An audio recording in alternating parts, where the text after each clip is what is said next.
Pokea karibu zetu hapa Twende Shambani kutoka kaunti ya Nairobi. Sote tunaelewa ufugaji wa kuku kwa kuwa ni biashara ya tangu jadi barani Afrika. Lakini Bwana Mungai, mhandisi kutoka Neochicks, leo atatueleza jinsi alivyooa teknolojia na ufugaji huu kuanzia uaguaji wa mayai. I started this back in 2012. Now, as you've heard my profession as an engineer, I decided sitatafuta kazi. I decided to apply my knowledge to use technology in agriculture, and my passion has always been poultry, and that's why I decided to use incubation as a way of producing chicks instead of the known natural ways. Ama tuseme ile kutumia ujuzi, badala ya kuwekea kuku mayai, unachukua hiyo mayai unaweka kwa incubator. Na incubator of course iko na advantages mingi. There are many advantages kuliko ile tumezoea kuwekea kuku mayai. The main advantage of course, as you can see, ni quantities. Hakuna kuku hii dunia inaweza lalia mayai kama hii hapa 2000. There is no single chicken that can brood more than 10 eggs. So na unajua siku hizi tunaongea kuhusu kilimo biashara. That means when you have a large production, your business is bigger than mwenye akona lower production. Haya basi, tuingie katika ukulima sayansi. Incubator ni nini na inafanya kazi ipi? An incubator is a machine that is used to make eggs develop from the egg to a chick. And an incubator takes 21 days to do that job. There are certain requirements zenye zinahitajika ili hiyo kazi ifanyike. The main requirement, as we all know, ni temperature ama joto. Hata kuku wakati anafanya brooding anakuanga na joto kwa mwili. So the first and foremost and most important requirement kwa brooding ama kwa incubation ni temperature. For eggs to develop from the egg up to the chick, they require a temperature of 38.0 degrees. Another requirement kwa incubation ni humidity. Humidity is important because yai vile tunajua inakuanga na maji ndani. We all have seen an egg inside, yeah? So it has liquid inside. Sasa the purpose of humidity in an incubator ni kuzuia hiyo maji iko ndani ya yai isipotee mingi kuliko vile inahitajika. Tukisoma kuna kitu tulikuwa tunaita diffusion. Yani kitu kutoka hapa mpaka kwingine inalingana na concentration. Ni science kidogo hapo, lakini humidity inasaidia hiyo maji iko ndani ya yai isitopotee nje sana. Yai ikiwa mahali very dry, ukiweka yai iko mahali very dry with no humidity, utapata ile maji iko kwa yai ndani imepotea sana. Na ile kifaranga hiyo maji ndio utumia kama chakula. Hiyo liquid iko ndani ya mayai ndio inatumia kama chakula. So you have to have good humidity in the incubator to prevent water loss from the egg, because aina ya yai the way the egg is made iko na tumashimo tunaitwa poles. So poles inamaanisha ni tumashimo kidogo, but maji is ama water is able to evaporate through those poles. Now, what is the correct humidity for incubation? The correct humidity for incubation is 65%. Basi tunajua kuku huyalalia mayai kwa siku 21. Je, mashine hii inaiga kuku? These settings are only useful for the first 18 days because there is that last stage during the hatching process. An egg usually takes 3 weeks to hatch, that is 21 days. So the first 18 days require these settings, that 8.0 and 65. I will show you what are the requirements for the last 3 days. I want us to have a look at another requirement called turning. Turning is very critical for chick development. A chick that is inside an egg usually requires some sort of movement. For a chick to be sustained through the 3 weeks, there need to be some movement over the eggs. If you have ever seen a chicken incubating, when she has sat on the eggs, she usually rotates on them, usually uses the beak to move the eggs, What she's trying to do at that moment, she's trying to turn the eggs. Because you can imagine an embryo lying on one side for a whole 3 weeks. There is no way it can survive. Na kama ilivyo lazima kupumua ili kuishi, basi ni vile vile kwa mayai kuagua kifaranga. Kweli teknolojia ina mambo. These are around 2,500 eggs inside the incubator. And the way the incubator is set, it's supposed to turn the eggs every 60 minutes.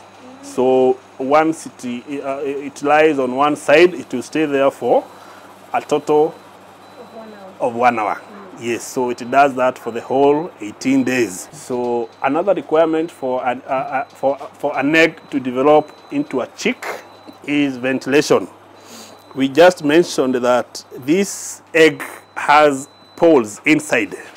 So these pores that are around this eggshell are supposed to exchange oxygen from outside into the egg, which means that an incubator must be well ventilated, because if there's accumulation of carbon dioxide here in this machine, it would mean that the chicks inside, or rather the embryos inside the egg, will not have sufficient oxygen to survive. Requirement, I would say, is, as you have seen the way the eggs are arranged, if you can have a closer look at an egg, it usually has 2 sides. One is blunt, the other one is sharp. So a very critical requirement when you're incubating your eggs, the sharp end must always point downwards. If you can inspect all the eggs here, the sharp end must point downwards. And the science behind that is that on the top of the blunt end, there is some air sac inside the egg. As much as you can see that the incubator is full, you don't have to put all the eggs in one day. Because of course, you know, it will be very hard for you to get all eggs, all 2,500 eggs in one day. So you're supposed to put them as you get them in batches. One very important thing to consider when you're incubating eggs is that you should not put eggs that are more than 7 days. The eggs must be less than 7 days before you incubate them. Kisha baada ya siku hizo 18. So this is a special machine for hatching. It exactly looks like an incubator. It looks like an incubator. Yes, but if you have a look at it inside, you realize that it has some different trays. Because now here we don't require turning. Turning is only important for the first 18 days. On the last 3 days, there is no turning needed. Then another difference between an incubator and the hatching machine is the settings. You realize that there we had 38.0 and 65, but here we have a lower temperature requirement because now chicks are already in the eggs, which means they already have some kind of life. The humidity is also a bit higher in the hatcher because on the last 3 days, that's when the chick will start pecking the eggshell. So it will require a very humid place. Actually, the correct term for this machine is a hatcher because it's the one that actually hatches. Basi najua mtazamo wako wa ukulima mambo sasa unabadilika. Na pengine unashangaa ikiwa hii ni mashini ambayo unaweza ukainunua. We have small machines, we have medium ones, and we have large ones for large scale farmers. So there are some machines that are very affordable. For instance, the one for 60 eggs goes at 12,000 shillings. There's one for 96 eggs, 100, 200, and so on. So as a farmer, you are the one to sit down, make a good business plan, and know where to start from. Na nilipomuuliza Bwana Mungai nini huja kwanza, kuku au yai? That's a question I've been asked for the last 2,000 years. So, and I think the answer depends on what you love most. If you love eggs, you would prefer to say the eggs. If you love chicken, yes. If you love chicken, you say the chicken. But for me, I would say that the chicken came first because the chicken is the mother. After we have produced chicks from the hatcher, now you have to take them to a brooder. Because now these chicks do not have a mother, they don't have a father. You as the farmer should be the parent of this chick, which means you have to take care of it. And you don't just take chicks and take it to an open place or rather to a potted structure. There are some conditions that are required to help the chick survive for the first month. So those conditions are found in a brooder. So a brooder is a special place with conditions that are supposed to help a chick survive from day 1 up to 1 month. And now we are going to move to a brooder so that we show the farmers what are these requirements in a brooder. Tutakaporejea baada ya mapumziko mafupi, tutafuata safari ya kifaranga baada ya kuagua kutoka kwenye incubator.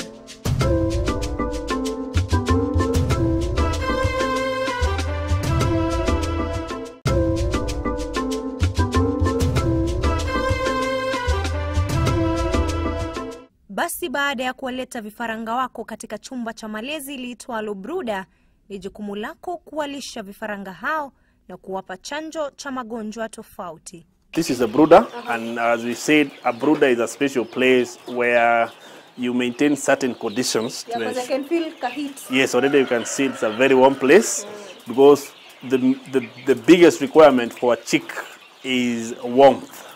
And you know, a mother chicken, usually how it provides warmth to chicks by covering them with feathers. Now that we don't have mothers here, we have to devise ways of providing warmth to these chicks. So there are different things that you can use to provide warmth to the chicks in a brooder. One of them is a brooder jiko. You can see a lot of brooder jikos here. The other one is by use of electricity, using things called brooder bulbs. You can see 2 brooder bulbs hanging there, the red ones. So usually they are connected to electricity and they produce a lot of heat. The other method to provide warmth to the chicks is by use of lantern lamps. Lantern lamps are those lamps that we use to the paraffin lamps that are covered with a glass. They usually get very warm, and it's a good way to provide heat to the chicks. So the first requirement in the brooder is the warmth. The other requirement is lighting. You can see we have electricity here 24/7 because the chicks are supposed to be eating day and night. So you have to get a way of providing light in your brooder. The other requirement in a brooder is the way you structure it. You can see we have not just used metallic stuff to structure the brooder. You have to use insulating materials, the materials that do not lose a lot of heat, and perfect ones are things like chipboard, cartons, or even wood. Don't use mabati to do your brooder. So the other requirements that you may have noticed, we don't have corners in the brooders. We have tried to round off the corners because chicks usually crowd. They usually overcrowd in sharp corners. So when you're doing a brooder, make sure that you have tried to round them off. Try to make them curved. Once they are curved, it's very hard for chicks to crowd there. So another requirement in a brooder is hygiene. Actually, the first thing before you get into a brooder is to disinfect your feet. So right outside your brooder, you have to put some basin to ensure that any person coming in passes through that basin and dips the feet so that the feet, or rather he or she is free from any germs that may contaminate the brooder. So the other thing to ensure hygiene in a brooder is use of sawdust. So the sawdust that you use in a brooder is not just a common one that is fine. You must try to avoid the fine sawdust because the chicks usually confuse that for feeds. They can feed on that sawdust if it is so fine. So you have to ensure that you use kind of wood shavings or wood chippings. The sawdust must be of large sizes so that the chicks won't feed on it. Kwenye incubator, mayai yalikuwa 2,000 hivi. Lakini je, tutawapata vifaranga idadi sawia na watakugharimu pesa ngapi? There are certain special feeds for young chicks. As you know, a young child usually starts with milk, then with hard food and so on. So as a chick is supposed to feed on a special kind of diet called starter mass. Starter mass is a specially formulated diet with a lot of vitamins, nutrition, minerals that is supposed to strengthen the chick. So starter mass is supposed to be fed for 2 weeks. Then after 2 weeks, you go to chick mass. After chick mass, you go to grower mass. After grower mass, now the chicken will be mature. Now you shift to layer mass. When they are in the brooder, they are supposed to undergo something called vaccination or rather immunization. Kwa Kiswahili tunaita chanjo. Hata watoto wetu tunapelekanga chanjo when they are young. So the very first day of a chick, it must be injected. And the first injection is called Marex. That's done on the first day. The second injection will come after 8 weeks. But in between these two injections, there are other vaccinations that are given through drinking water. For instance, there's one vaccination at 7 days that's called Kuboro. After 14 days, you have to use another vaccination called Newcastle. After 21 days, you have to give them another vaccine called Newcastle 2. So it's basically like the first Newcastle, but you have to repeat it to ensure that there's no single chicken that was left out. The fourth vaccine happens on the 20th day, which is a repetition of Goboro. So the first month is where the chicks stays in a brooder. So the brooder is a place where the chick will stay for 1 month. Haya basi, kuku tunao.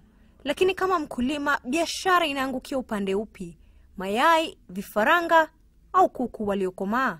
I would say that not all the eggs would hatch from an incubator. We usually look at around 90% hatch rate. So maybe from 2,500, you expect about 2,300 or so chicks. Yeah, so here we mainly sell chicks. So not all of them will find themselves in a brooder. Some of them come from a hatcher direct to the farmer. Yes, because we deal with chicks between 1 day and 1 month. So here what you see is the group of chicks that have been ordered by farmers, and they don't want to take it on the first day.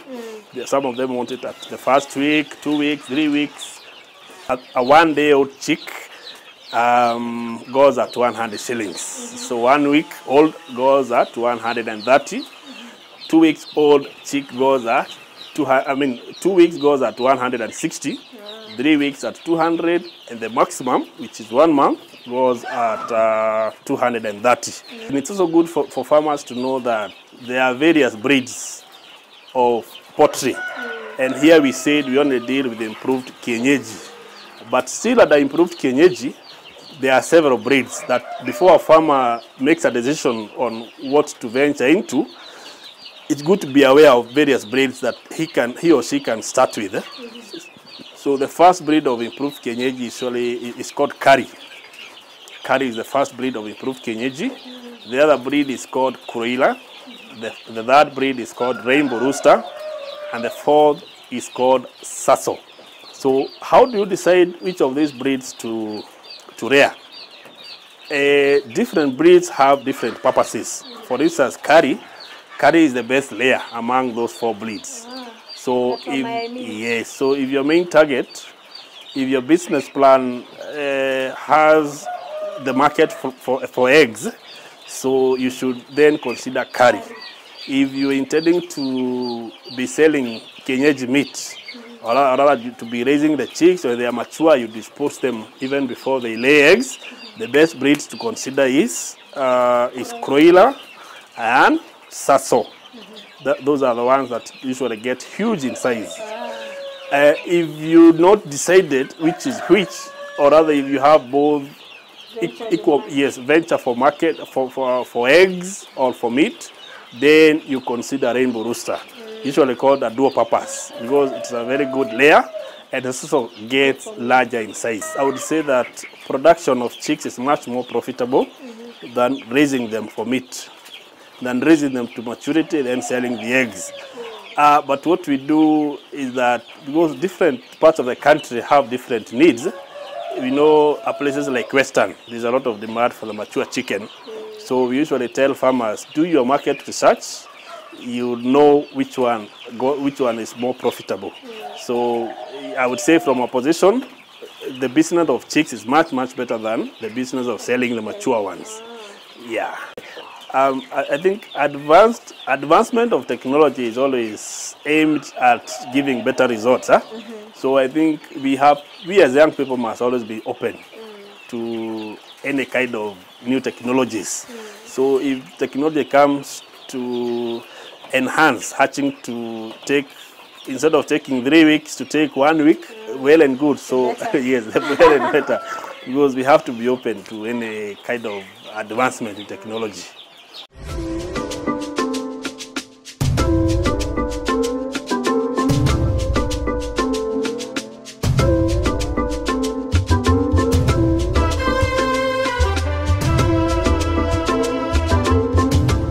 Habari mnayo sasa, teknolojia na ukulima zinazopatana, mambo ni kama haya, mambo mazito mazito. Tukutane tena wiki ijayo, twende shambani kama kawaida.